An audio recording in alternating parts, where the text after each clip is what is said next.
Hello, everyone. This is Horror Unlimited. I am your host, Professor Gore. Thank you all for joining me once again. Let me bring out something here before we even get started in review. I want to point out something here. These videos that I'm going to be doing reviews on will be mostly from the 70s, 80s, and 90s with some occasional modern reviews, okay? But the mainstay will be from the 70s, the 80s, and the 90s. Reason for that is because that was the era that I grew up in, and that was the era that had the most influence on me as a teenager and as a young man. And plus, in my opinion, that was the best era for horror movies, okay? Yeah, so that being said, thank you all for joining me once again. I want to get right into the movie review. This movie is from the 70s, and it is... In fact, I did a video on this back in March of 2022, actually, but it wasn't a review. It was just kind of like showing some scenes from the movie. And then I was asking everyone, what movie is this, you know? It's the 1979 zombie classic, Zombie, entitled Zombie, appropriately enough. Came out and was released in America in 1979, directed by the late Italian horror film director Lucio Fulci, okay, who has, of course, died back in, I think, the late 90s. What's interesting about this film, before we get into the deep dive into this film, what's interesting about this film is that it is a quote-unquote unofficial sequel to another zombie movie that came out in 1978 entitled Dawn of the Dead, okay? Dawn of the Dead was directed by the late, great George A. Romero. Now, what's interesting, once again, about this film, and some of you may know this already, okay, is that when Dawn of the Dead, going back to Dawn of the Dead, when Dawn of the Dead was shown in Europe, the producers retitled George Romero's Dawn of the Dead to Zombie. They gave it the title Zombie. And it was a huge hit in Europe. Huge hit. When it shipped back to, when Dawn of the Dead came back to America, it was simply called Dawn of the Dead, okay? But in Europe, they changed the title. The producers changed the title to Zombie, and it was a huge hit.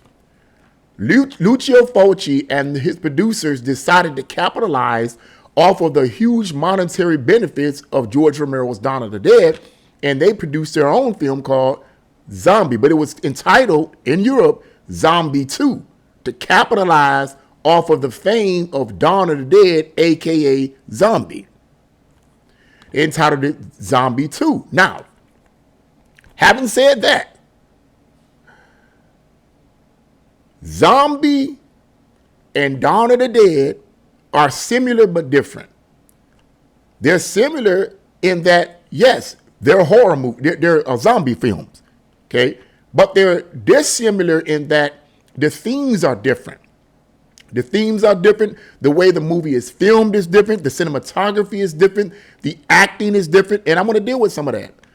For one, the theme is different because in George Romero's 1978 classic Dawn of the Dead, which took place in a shopping mall where a group of people take up refuge in a shopping mall, George Romero's Dawn of the Dead was a social political message that had to do with American consumerism and how Americans were then and are now, because really Dawn of the Dead is very relevant even now, were then and are now very material driven. Dawn of the Dead was a scathing attack, or I won't say attack, but a scathing critique of American consumerism. And the zombies in Dawn of the Dead were a representation of how we just want things. We just want material things no matter what. There's a scene in George Romero's Dawn of the Dead, and I don't want to give away too much spoilers because I'm pretty sure some of you have already seen the film. It's my favorite horror movie, Dawn of the Dead. But anyway, there's a scene towards, like, I'd say a third of the film where one of the members, he was one of the SWAT members, is looking down into the mall. They hadn't gotten into the mall yet. They're looking down in the mall, and he says, and one of them asks, "What are they?" And he says, "They're us. That's all." They don't know why they're here. They just want to be here. And what that character was saying was that the zombies in Dawn of the Dead that had congregated in the shopping mall were, in a sense, us as humans. What he was saying in a symbolic roundabout way is that these zombies didn't know why they were there in that shopping mall. Because we got to remember, zombies are, they consume human flesh. But the question inevitably is, why would all these zombies congregate in the shopping mall? Because something on the inside of them, there was still some of that human, a primitive part of them that was still in them that was human, that wanted to be at the shopping mall. It wasn't to consume human flesh. It was to consume materialism, even though the dead zombies who were dead did not know that. And what George Romero, the writer and director of the film, was trying to communicate, like really in your face, is how we as humans are so consumed with buying material things. We're like zombies. We're like zombies. And that was really what the social message was for Dawn of the Dead. Whereas Zombie, Lucio Fulci's Zombie, produced in 1979, did not have a social message. Zombie was basically a film about dread and fear. In fact, one of the producers of the film, or one of the members of the film Zombie here, in an interview, I was watching a documentary on him. In an interview, he stated that Zombie essentially is as an adventure horror film designed to evoke fear. And that's exactly what it does. There is no social political message in Zombie. It is just in your face fear, dread, and disgust. That's essentially what the writer and director and the filmmakers wanted to accomplish with this film, and they succeeded. Okay, so yeah. So I wanted to give you that little bit of history. If you didn't know, I'm pretty sure some of you, if you're horror fans and you've seen this film and you know the history, you probably know that already. It's not a social political message. If you're looking for a social message in this film or some kind of spiritual, no, it's none of that. But if you're looking to be grossed out, it is there. Okay, so let me give you just a brief synopsis of the film. I'm not going to give away any spoilers in this. But essentially, this film takes place, it opens up with a kind of like it was not an aerial shot, but it kind of opens up on a boat. And then it goes into the camera goes into an aerial shot of the camera looking down on his boat in the middle of the lake at New York.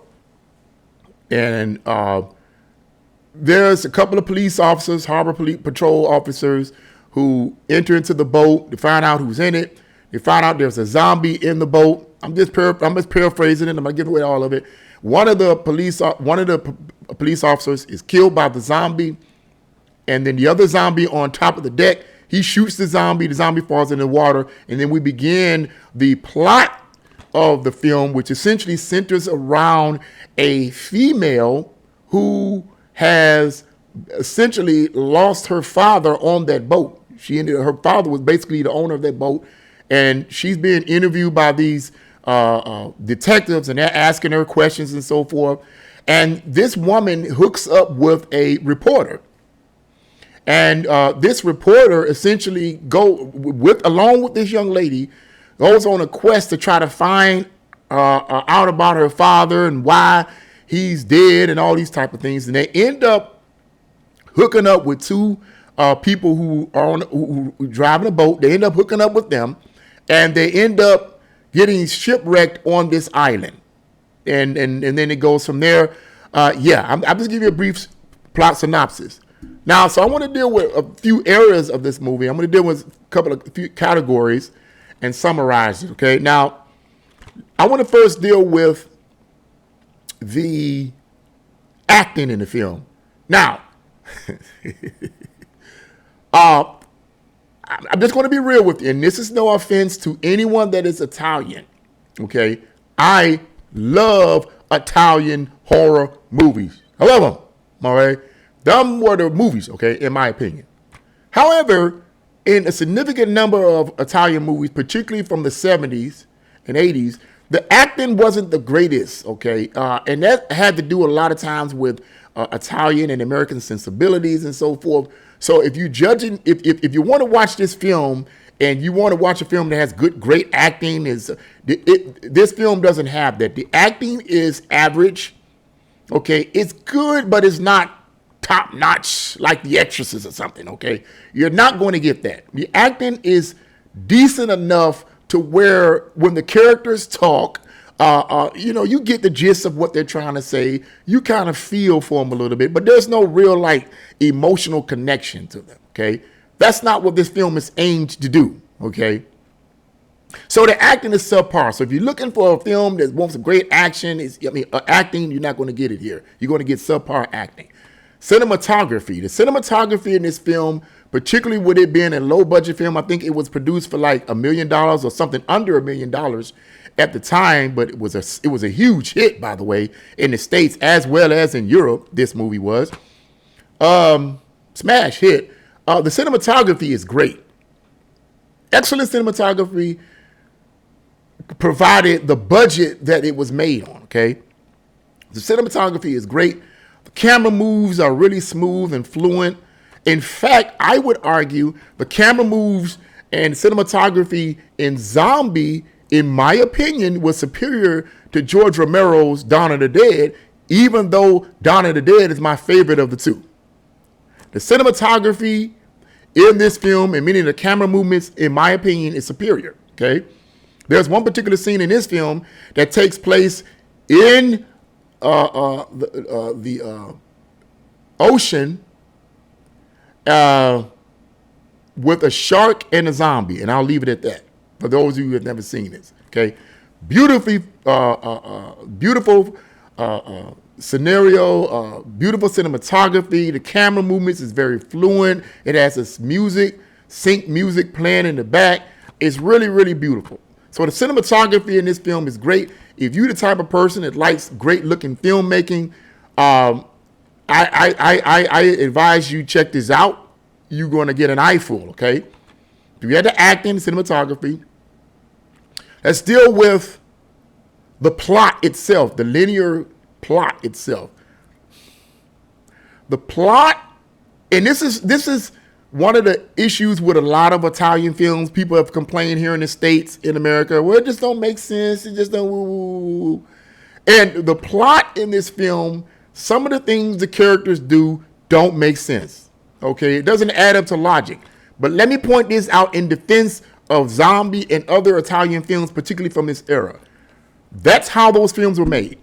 They're not about trying to impress you with a logical, linear plot synopsis and this person does this because it's the logical thing to do, this, that, and the other. Those films were not necessarily made for that. So if you're looking for plots, if you're looking for the plot to make sense in every era, you're not going to get that here. In fact, I remember watching this film. I had seen it in the movie theater, and then I went to go see it again at the drive-in with my mom. And well, she had seen it to me in the movie theater. But then we went to go see it again at the drive-in with my older sister. And I remember there's a scene in it where the scene where the in the middle of towards like kind of like the middle of the film, where the woman on the boat jumps into the lake and she gets attacked by the zombie in the lake and so forth, and then it leads to the shark attack, and the zombie and the shark are basically fighting. That's going to be that's just absolutely insane, right? And I remember my mom saying something. She's like, "Oh, come on, this movie is stupid." And what she was saying was that for the woman to jump into the lake after, I'm not gonna give it away, but to my mom it didn't make sense. It didn't fit logic. But being a horror fan myself and understanding many of the Italian films and their logical flow, particularly from the 70s and 80s, I understood that that's not what it's about. It's all about fear and dread and repulsion. That's the main aim of these films. And when you watch these films, particularly from that period and era, you have to always keep that in mind. Because if you always think, oh, everything got to be logical, you're going to be sorely disappointed. Okay, so the plot is average. It's not based on pure logic. You're not going to get that there. But it is good enough to you to at least kind of follow it, okay? Now, let's deal with the other category, fourth category, and that is the category of special effects. Top notch. For this period, top notch. Top notch. Okay? There was no CGI. No offense against CGI film. CGI is good when it's done right. Back in those days, there were no CGI, any of that. And if there was any, it was very, very, very, very bad. Okay? Wasn't as advanced as it is now. So there was no CGI. It was all practical special effects. And in my opinion, most of the makeup effects and gore effects in this film were superior to Dawn of the Dead. The FX and the special effects and gore effects in Dawn of the Dead were done primarily by the great Tom Savini, whom I admire a lot. In fact, I'm going to do a review on a particular film that he produced as well and highlight his extraordinary makeup effects. Okay. But at the time, Tom Savini was still kind of like, he wasn't a complete master, even though Dawn of the Dead was very impressive. There was, some of the blood in Dawn of the Dead looked like Tom Savini said himself, looked like melted crayons, melted red crayons. The blood wasn't the best. Some of the FX weren't so great, but they were good. Okay. In my opinion, zombies special effects were superior. They looked more realistic. The blood looked more realistic, and they were more intense in their impact. Okay, if you want to be grossed out, this is it. This is one of them, rather. Okay, there are scenes in this film involving an eyeball and a splinter that, when you see it, you're going to be like, if you haven't seen it, like, okay, no, they're not going to show this. They're not going to show. Oh, they showed it. Okay. Yeah. It's pretty brutal. It's pretty brutal.